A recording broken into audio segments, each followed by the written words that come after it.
صلى الله عليك يا سيدي ويا مولاي يا أبا عبد الله. صلى الله عليك يا ابن رسول الله. يا غريب كربلاء، رزقنا الله في الدنيا زيارتكم وشفاعتكم في الدنيا والآخرة.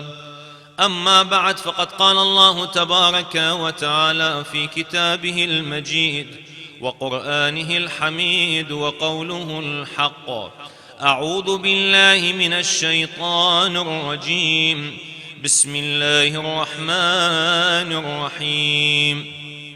وجاء من أقصى المدينة رجل يسعى قال يا قوم اتبعوا المرسلين، اتبعوا من لا يسألكم أجرا وهم مهتدون. وما لي لا أعبد الذي فطرني وإليه ترجعون. صدق الله العلي العظيم. صلوا على محمد وآل محمد.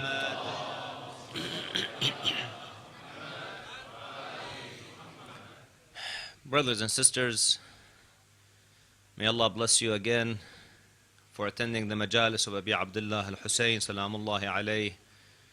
Every nation, to the best of my knowledge, celebrates their new year, except the followers of Ahlul Bayt salawatullahi wa salamuhu alayhim ajma'een, who actually start their new year by wearing the black, by shedding their tears on the eve of the first day of the new year, which is tomorrow. For the followers of Ahlul Bayt alayhim wassalam, it's a time of grief, it's a time of pain, as they commemorate the tragedy of Al-Imam al-Hussein alayhi salam. And in doing so, you are all included, inshaAllah, each and every one of you, these young children, all of you, our sisters upstairs, the young children upstairs, everybody, inshaAllah, is included in the dua of Al-Imam al-Sadiq alayhi salam, when he says, أحيوا أمرنا رحم الله من أحيا أمرنا. Revive our traditions. May Allah have mercy upon those who revive our traditions. So all of you, inshaAllah, and all of us, inshaAllah, are included in the rahmah of Allah subhanahu wa ta'ala. Every single night you attend these majalis, you're included in this rahmah that is prayed for to you, my brothers and my sisters, by Imam al-Sadiq salamullahi alayh. Over the course, inshaAllah, of the 13 or so nights that we have here, inshaAllah, together, our theme or our discussion in English, first of all, we'll start every night, inshaAllah, with a full English lecture, with the na'i and everything. And then we'll give about a minute break for anybody who wants to leave. As I understand, I apologize, I just came in from a long flight from Canada. So that's why my voice is not really the greatest for today. But inshallah, tomorrow we'll rebound again, inshallah. By tomorrow we'll do some, I'll go see some mechanic to fix the pipes and fix everything. Every night we'll start with the English lecture, inshallah. Complete English lecture, and then we'll give about a minute or two break. I understand some of you may have children, some of you may not understand the Arabic. We have the Arabic speakers maybe coming in later. So we'll take a break. People who want to leave, feel free to leave. And then we'll start, inshallah, with the Arabic lecture. For your information, the Arabic lectures topic are different from the English lecture. So if you want to stay for both of them, you can remain if you wish. In Arabic, we're doing, inshallah, the tafsir of the ayat that talk about the story of Talut and Jalut. So that story and how it relates to Imam al-Hussein alayhi salam. So for the next few nights, that will be our topic in Arabic. In English, however, one thing that I've been noticing amongst our brothers, our sisters, our youth, is that this disconnection between us and Ahlul Bayt alayhim salam, and between us and the Quran. Let's face the reality. A lot of youths here, for example, a few days ago we celebrated Eid al-Ghadir. A few days ago, if you remember. Now if you ask some of the youth here, for example, why is it important to remember Ghadir or Eid al-Ghadir? Why is it important to do so? You wouldn't be surprised that they would say, I don't know. What is Eid al-Ghadir? Almost everybody knows, or many people know. What is Eid al-Ghadir? When you ask what, but when you ask why, that's when there is no answer. Why? What difference does it make to me to learn about, for example, Eid al-Ghadir? Me being a youth or being a teenager or being somebody living in this city in Sydney, Australia in the 21st century with all the scientific discoveries, with all the technologies. What does learning about Ghadir affect my life? Or how does it affect my life? How is it going to change it? Okay. It is such questions that we need to address. Why is it important to learn about Eid al-Ghadir? Why is it important to learn about Ahlul Bayt alayhim salam? People have felt this disconnection. We sometimes come here, commemorate or celebrate the occasion, shed our tears sometimes or enjoy, depending on the occasion, but we've made it into a ritual as opposed to learning from these majalis and why they are important and attending them. Same thing with the Quran. Quran is an integral part of our lives. It's so important. We have had this disconnection. So inshallah, over the course of those 10 or so nights that we'll be together, in English, what we'll be doing is every night, inshallah, we'll be choosing a story from the Quran. And that story will be related to Imam al-Hussein alayhi salam, in the context of Imam al-Hussein alayhi salam, with the objective to realize that the revolution of Imam al-Hussein alayhi salam stems from the Quran. It is the Quran, but embodied in the figure of Al-Imam al-Hussein salamullah alayhi, in the actions of Al-Imam al-Hussein alayhi salam. Because the same hadith that goes to Imam Ali alayhi salam applies to Imam al-Hussein. When the Prophet sallallahu alayhi wa says, Aliyun ma'al Quran wal Quranu ma'a Ali. That Ali alayhi salam is with the Quran and the Quran is with Ali. What the Prophet, and this applies to all of Ahlul Bayt alayhim salam, they're all with the Quran. They're all Ahlul Dhikr. Fas'alu Ahlul Dhikr. Ask the people of the Quran when you are unaware, when you don't know. They all embody the message of the Holy Quran. So it's important for us to learn from them.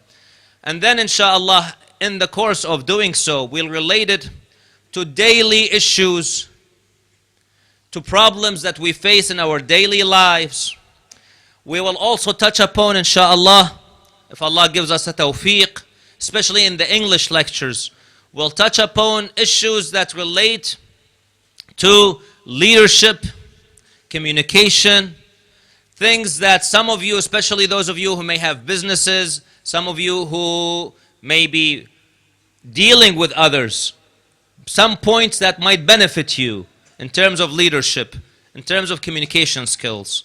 Because all these really relate to Ahlul Bayt alayhim salam. We kind of tend to think of Ahlul Bayt alayhim salam as only religious references, but rather they're references in our daily lives. And I'll give you an example of an experience that happened to me a couple years ago. 2 years ago, I was invited in the city where I lived in Canada. It was a small city, it's called Edmonton. In Edmonton, I was invited in the city council, the council, to give a talk about interfaith. So there was a Jewish person, a rabbi, a priest, a Christian priest, and I was the Muslim. It was an interfaith kind of session, dialogue. This session was attended by the premier or the head of the state. What do you call them? You call them the governors here? What do you call them? Do you have head of a state? You know, like New South Wales? The premier? Premier. So we do have, so the premier attended the session, some of the members of parliament, dignitaries, etc. They all were there. In the course of my dialogue, my discussion, I said to people that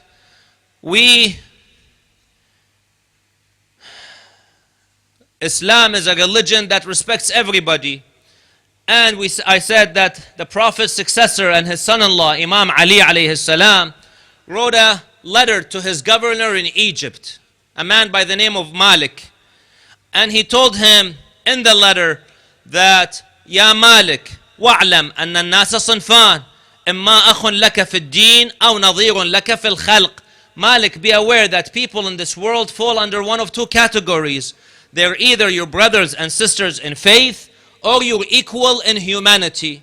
So treat all your subjects with respect, with dignity. And I told them this quote of Imam Ali has been quoted by then United Nations Secretary General in 1997, Kofi Annan. When I heard about this initially, I didn't believe it. I actually went to the United Nations website, UN.org, and I searched Kofi Annan and Imam Ali until I found it. The whole speech is there on the United Nations website of Kofi Annan, given back in 1997 when he was celebrating the 50th anniversary for the Universal Declaration of Human Rights back in 1997. He actually gave this quote, Kofi Annan. He said, this is the quote that, according to him, Arab nations should live by, because this is how things should run. Okay. So interestingly, I think all nations need to live by this quote, not just the Arab nations. Nonetheless, I gave this speech, this talk at the city council about 2-3 years ago. Immediately after the lecture, I was approached by two people. One of them identified himself as a Jewish poet. He says, I am a Jewish poet. I write poetry. I was so inspired by this quote you gave from Imam Ali that I'm going to use it in my poetry as an inspiration to write some of my poems. Then a professor came to me. He said, I'm a professor at the local university, University of Alberta.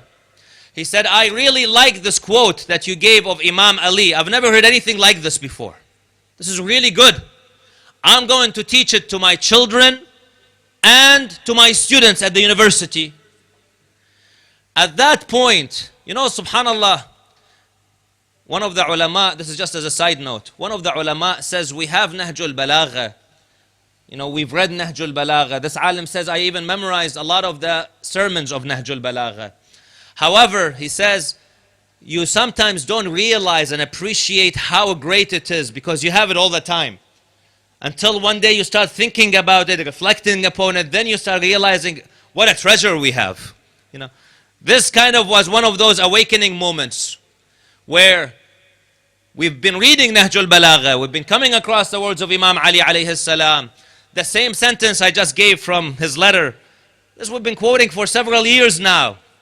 But at that moment, it was like an awakening moment when they came to me. I thought to myself, subhanallah, if one sentence or two sentences from Nahjul Balagha moved those people, imagine what would happen if we actually give them all of Nahjul Balagha.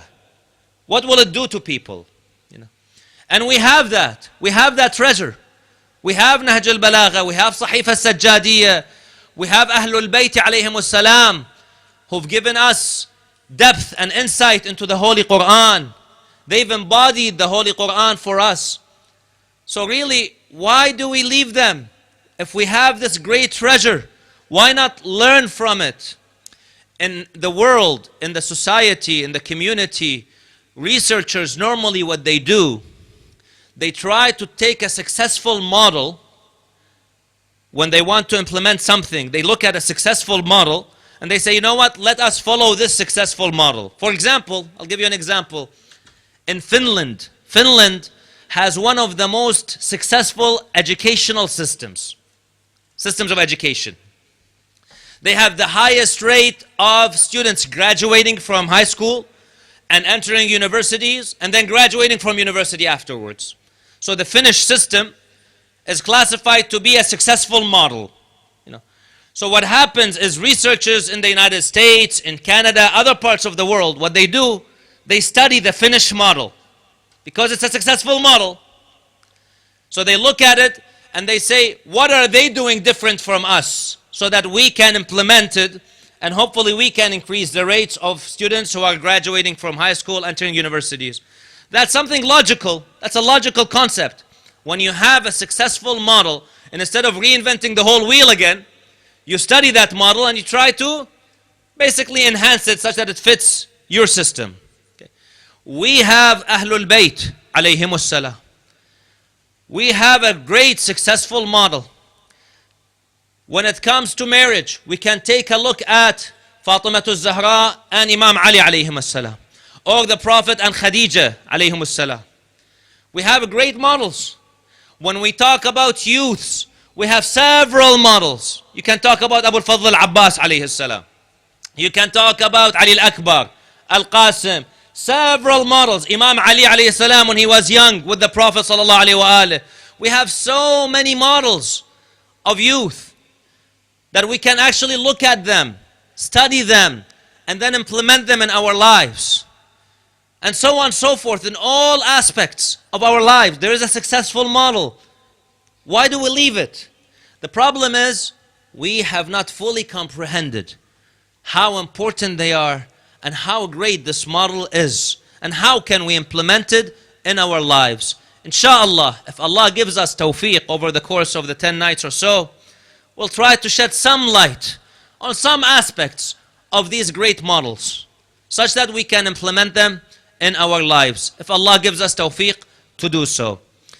We'll begin inshallah tonight with the story of Mu'min, Surat Yasin. Okay.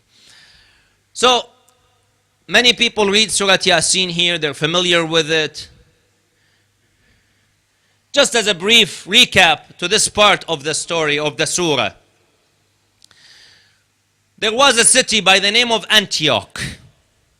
The city of Antioch were not followers, were not believers of Allah subhanahu wa ta'ala.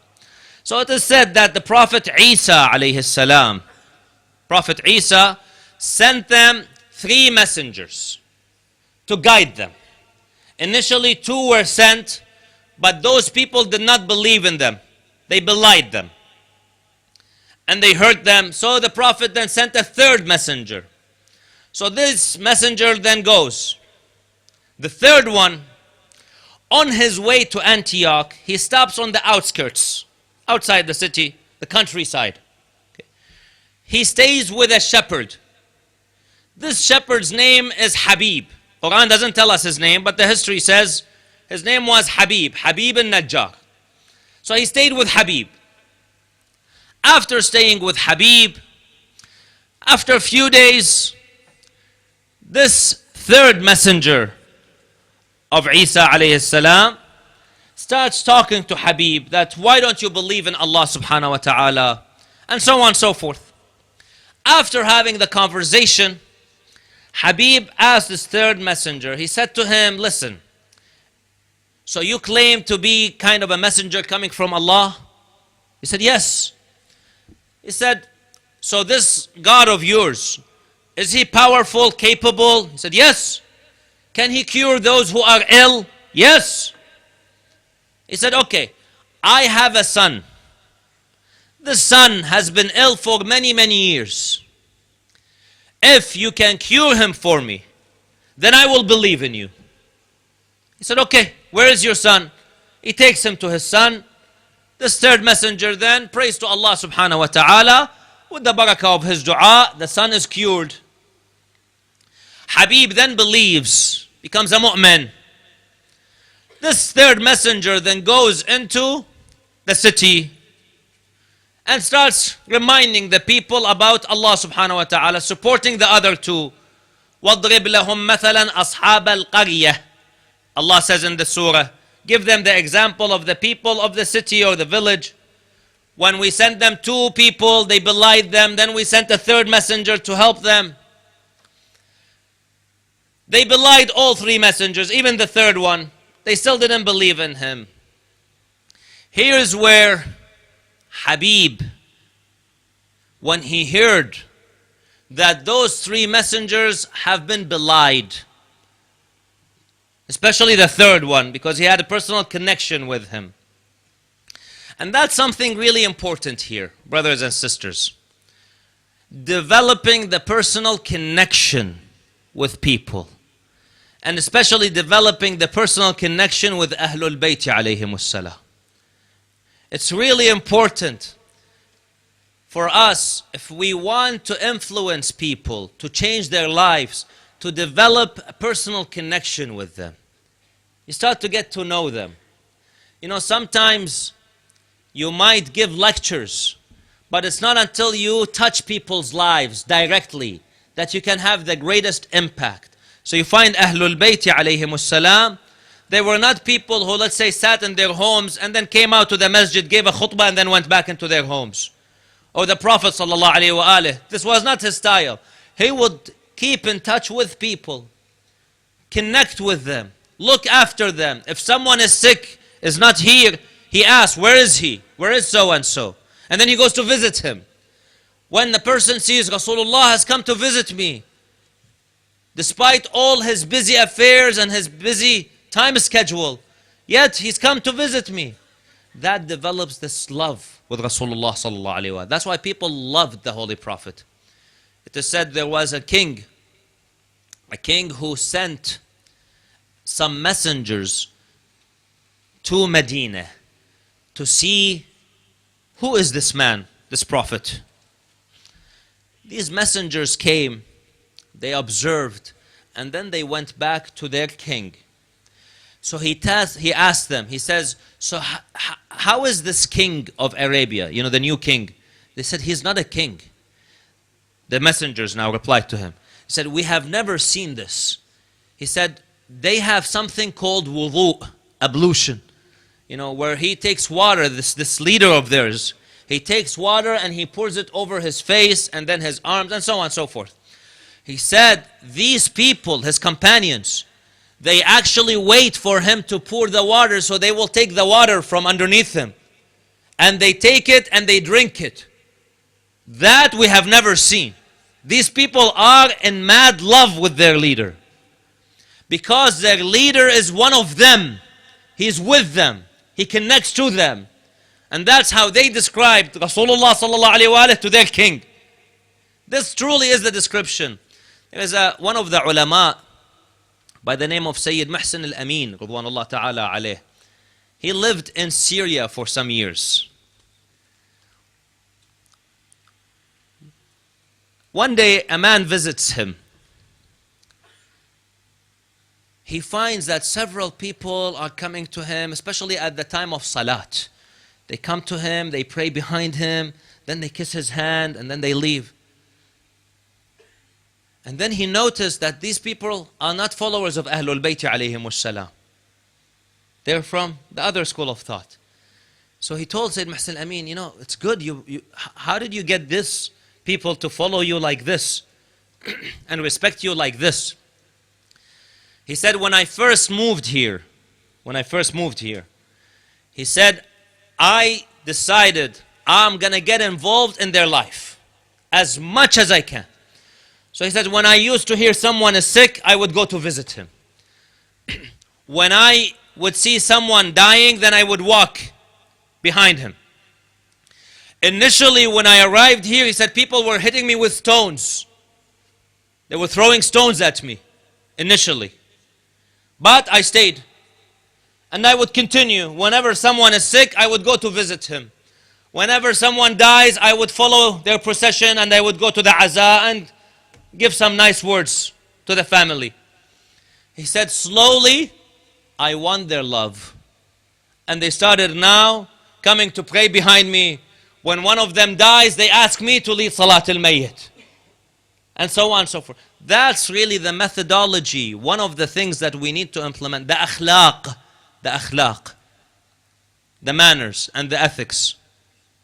And these are one of the important values, inshallah, of Imam al-Hussein alayhi salam that we will come across over the next few nights. Our manners, our attitudes, our character. It's really important. So Habib al-Najjar developed that personal connection with the third one, the third messenger. So he came when he heard that these messengers have been belied, the people are not really appreciating what they're doing. He came rushing. And these are the verses that I just recited for you. وَجَاءَ مِنْ أَقْصَى الْمَدِينَةِ. A man came from the faraway end of the city because he was on the outskirts. He was on the countryside. وَجَاءَ مِنْ أَقْصَى الْمَدِينَةِ رَجُلٌ يَسْعَى. He came rushing. He came rushing. And he started talking to his people. And that takes me to the next step. Now, Prophet Isa alayhi salam has sent 3 messengers to the city already. Which basically means Allah sent them. Whether Allah sent them directly or through Isa alayhi salam, the messengers were sent by the command of Allah subhanahu wa ta'ala. So, 3 messengers have been sent already by Allah subhanahu wa ta'ala. Yet, Habib did not just sit back there and say, you know what? What's it of my business now? Allah has sent already 3 messengers. What difference am I going to make? What change am I going to do? This is not the attitude and the akhlaq, especially of the followers of Ahlul Bayt alayhim wassalam. Brothers and sisters, we need to become active. We need to start getting involved. Each and every one of us needs to start getting involved. I heard last week, unfortunately, there was a shooting here in this city. Very unfortunate. But I heard it was a young boy, about teenager, 15 something years old. And now the whole Islamophobia thing is raised and people are saying Muslim are this, Muslim are that. One of the problems we face, my brothers and sisters, is that we are inactive. We are always reactive, not proactive. We wait for a problem, then people start talking about us, and then we say, you know what? No, this is not us. We are really good people, and so on and so forth. Why don't we become proactive, taking the stand? Another incident happened in Canada, in the US, similar to this. The problem is we never react. We need to start getting involved. I was just talking to one of the brothers earlier today. It would be great if we can have an institute that speaks for Muslim rights, defends Muslim rights, gets involved with the affairs of the society, the community. And this institute is actually paid. You can get funding. I'll give you an example. In Edmonton, again, the city where I used to live, in Alberta, Canada, in the province of Alberta, they have oil. There are oil, what they call the oil sands. So it's a different mechanism of extracting oil than the regular oil. Nonetheless, an institute developed, a not-for-profit institute. The job of this institute is to defend the environmentalists, environmental rights. So they say, you want to do the oil sands, no problem. You want to extract the oil. However, you got to do it within the boundaries of the environment. Don't destroy the environment. This institute raises millions of dollars annually, and it has paid staff members. They hire PhDs, they hire experts, and they do research and they do studies. These people are paid. It's all not for profit. They actually raise their funds from donations. They raise them from corporates, sponsorships, and so on and so forth.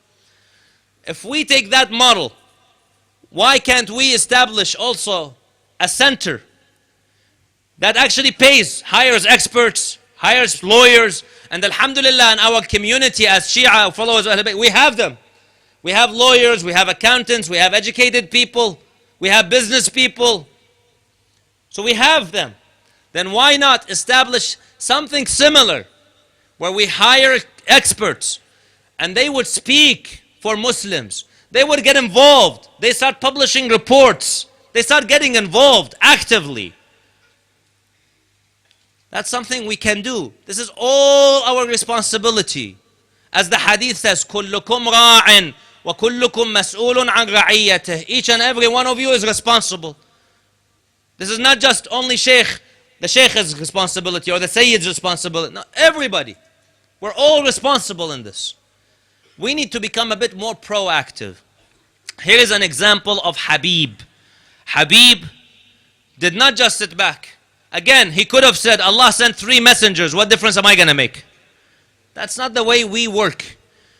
The difference, yes, maybe he did not make a difference in the short run, but he had a huge impact. Habib came and started talking to people, educating them. Follow the messengers. They don't ask you for any money. They don't ask you for any materialistic reward. Everything they do is for Allah. Why don't you follow such people? A very logical argument. He gave them logic. People, you may have individuals who come and talk to you because they want money of you. They don't want any money. They're talking to you about Allah subhanahu wa ta'ala. There has to be a creator for us. Who created us? Who made us? Why don't we worship Him? Logic. He's just talking to them logic. What happens, unfortunately, is many people don't follow logic. They don't follow logic. And we see this in this world today. They don't follow this logic. And the problem is, they started attacking people who have this logic. So they attacked Habib and they killed him. They killed him. Now, if you and I were standing there on that day, we might have said, poor Habib, poor guy, he just wasted his life. That's it, it's done. But Allah subhanahu wa ta'ala immortalized him in the Quran, in Surah Yasin. I mean, think about it, brothers and sisters. If they tell you you do something and then you'll be remembered for thousands of years down the road, people will remember you. In materialistic context, in a worldly context, wouldn't that be success? If people remember you for thousands of years, you'll be like a legend. I'm remembered for thousands of years. What success would you want in dunya? In dunya. Here is Habib remembered in dunya, in the Quran until the day of judgment. And in the akhirah, the minute he got killed, قِيلَ ادْخُلِ الْجَنَّةِ. He said, go enter Jannah. It's like, we say, the expression, they've rolled the red carpet. He said, تفضل, go ahead, Jannah. قِيلَ ادْخُلِ الْجَنَّةِ. And then he said, قَالَ يَا لَيْتَ قَوْمِي يَعْلَمُونَ. I wish my people would understand, would realize what they're missing out on. That's really the kind of example we need to live by, brothers and sisters. He is now immortalized in dunya, successful in the akhirah. That's what happens when we go through the path of Ahlul Bayt alayhim wassalam. When we follow their path, that's what happens to us. You find the same thing with Imam al-Hussein salamullahi alayh. Imam al-Hussein salamullahi alayh. Of course, he's an imam. He's a leader. When he saw that there is corruption in the community, in the society that he was living in, he just did not sit back and say, what difference can I make? What change can I initiate? I have no power. I am not the Khalifa. No, that's not the way we think. We need to become proactive. He got up, salamullahi alayh. He stood up by himself or with few people who supported him. And he fought. And look at the difference he made. Inshallah, over the next few nights, we'll talk a little bit about that. We'll touch on that. We hear this regularly in the majalis when Imam al-Hussein said, هَلْ مِن نَاصِرٍ يَنصُرُنِي أو ينصرنا. Is there anyone to help us, support us? He's calling on all of us, brothers and sisters. All of us. We all want to be there for Imam al-Hussein alayhi salam, but we want to follow his path as well. The way he prayed, the way he fasted, the way he acted. We want to learn about him such that we can follow his example and become like him, inshaAllah. Or like his companions, alayhimus salam, who sacrificed their lives for Imam al-Hussein. That's one thing we need to understand. Let us become proactive. Imam al-Hussein got up. When Yazid ibn Muawiyah became the Khalifa after his father, he ordered his governor in Medina to have the pledge of allegiance from Imam al-Hussein alayhi salam to Yazid. Told him, get me the pledge of allegiance. So he brings him over. He tells him that Yazid ibn Muawiyah has become the Khalifa and he wants the pledge of allegiance from you. Imam al-Hussein salamullah alayhi, after a conversation that took place and a discussion that took place between him and the governor, at the end of it, he said to him, Yazid is a corrupt man, a corrupt ruler, a corrupt leader. I come from a house of justice, house of kindness, the house of religion of Allah. And a man like me cannot pledge allegiance to a man like him. That's one of the earliest calls for social justice. One of the earliest calls for lack of racism, against racism. One of the early calls against poverty. These are issues that we are experiencing in this day and age. These are among the calls of Imam al-Hussein salamullah alayhi. On that day, Imam al-Hussein then realized that he cannot stay in Medina for too long, because Yazid would not let him, would not leave him alone. And indeed, Yazid has done it. 1 year after Imam al-Hussein alayhi salam, after killing him, 1 year later, he sent an army to Medina that killed so many people, raped the women, destroyed, because there was a revolution led by a man called Abdullah ibn Hanzala against Yazid ibn Muawiyah in Medina after what happened to Imam al-Hussein salamullah alayhi. So Yazid has no respect for human rights, no respect for the religion of Allah, no respect for humanity altogether. Imam al-Hussein alayhi salam was forced then to leave Medina. Some of the brothers may have been to Hajj. In fact, some of you may recently just come back from Hajj. Okay. If you remember the day when you went to Medina, you're so happy, excited. But think of the day when you left Medina. It's hard. Those of you who have not been to Medina, maybe you've been to ziyarah, either in Mashhad or in Iraq. Remember the day when you wanted to leave that holy shrine, that last day. You know how difficult it was when you stand there and you'll be like, you know what, I just don't want to go. I want to stay here. That last moment, that last farewell, how did you feel? Now think of Imam al-Hussein salamullahi alayhi. He went to the grave of Rasulullah sallallahu alayhi wa alayhi on that last night. Just before he left, he sat there on the grave of Rasulullah that whole night. He was crying, remembering Rasulullah sallallahu alayhi wa alayhi, talking to him. He says, my grandfather, Ya Jaddah, I am forced to leave you, although I don't want to. This is where my heart belongs, next to your grave. It is said that he closed his eyes for a few moments. He saw Rasulullah sallallahu alayhi wa alayhi. He told him, my grandson, my son, you'll be coming to me shortly. You'll be joining me shortly. So Imam al-Hussein opened his eyes and said, Inna lillah wa inna ilayhi raji'un. And then Imam al-Hussein salamullahi alayhi started preparing the family slowly for them to leave. Again, some of you brothers and sisters were in Hajj recently. On the day of Arafah, you were there praying to Allah subhanahu wa ta'ala in the desert, remembering Allah. But Imam al-Hussein alayhi salam had to cut his Hajj short. Again, he had to leave Mecca and start heading towards Karbala, or towards Kufa initially, and then the path was diverted to Karbala.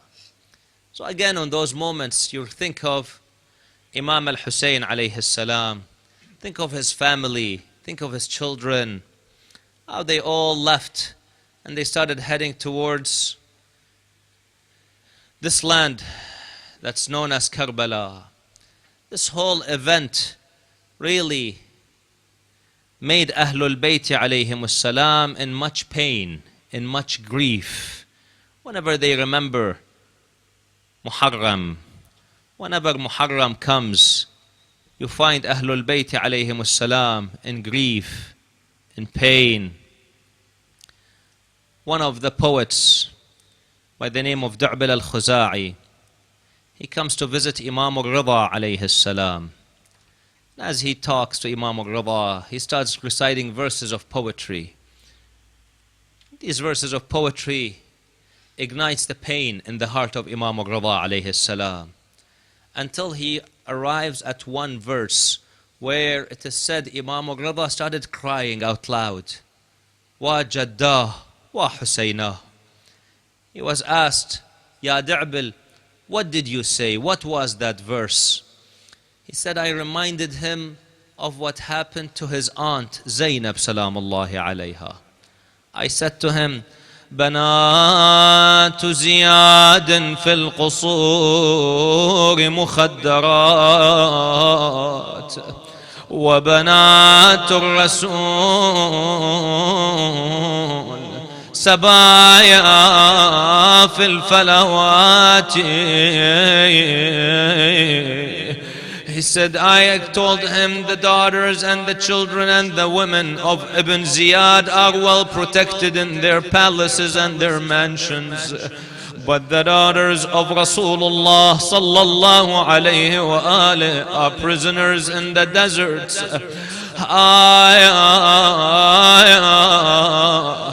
The women and the children were all weeping, crying in pain as they arrived to Karbala. As they left Karbala, they're all looking at the family when they arrived. How did they arrive? And then the day they left, how did they leave? In what state? In what kind? Sukayna bint al-Hussein salamullahi alayha was missing. Zainab went to her. She started looking for her. She found her hugging the body of her father Abi Abdullah al-Hussein, crying. She said, Amma Zainab, my aunt Zainab, I came to seek help from my father, but he's a body without a head.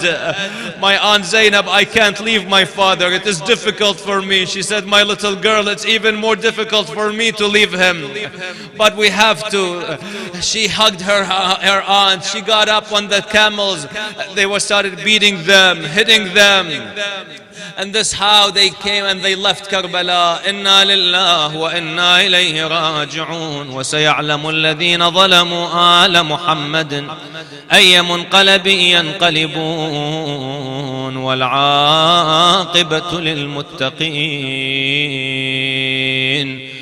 أعوذ بالله من الشيطان الرجيم. بسم الله الرحمن الرحيم. أما يجيب المضطر إذا دعاه ويكشف السوء. أما يجيب المضطر إذا دعاه ويكشف السوء.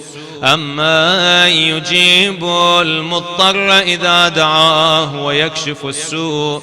أما يجيب المضطر إذا دعاه ويكشف السوء. أما يجيب المضطر إذا دعاه ويكشف السوء.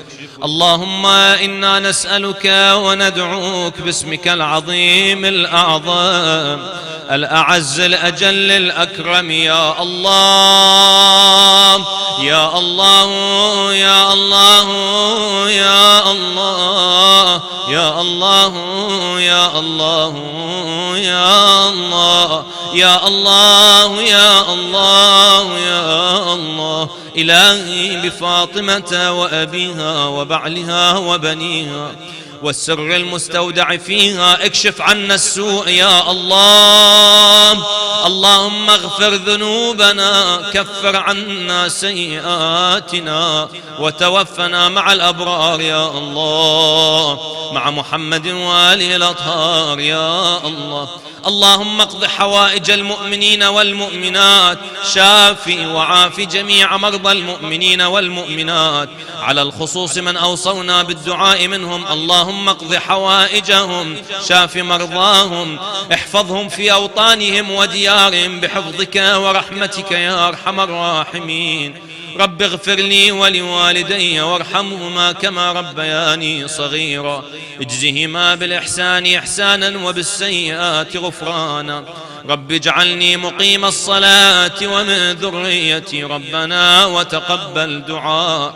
اللهم عجل لوليك الفرج، واجعلنا من شيعته وأنصاره وأعوانه والمستشهدين بين يديه. اللهم كن لوليك الحجة ابن الحسن صلواتك عليه وعلى آبائه في هذه الساعة وفي كل ساعة، وليا وحافظا وقائدا وناصرا ودليلا وعينا، حتى تسكنه أرضك طوعا وتمتعه فيها طويلا برحمتك يا أرحم الراحمين.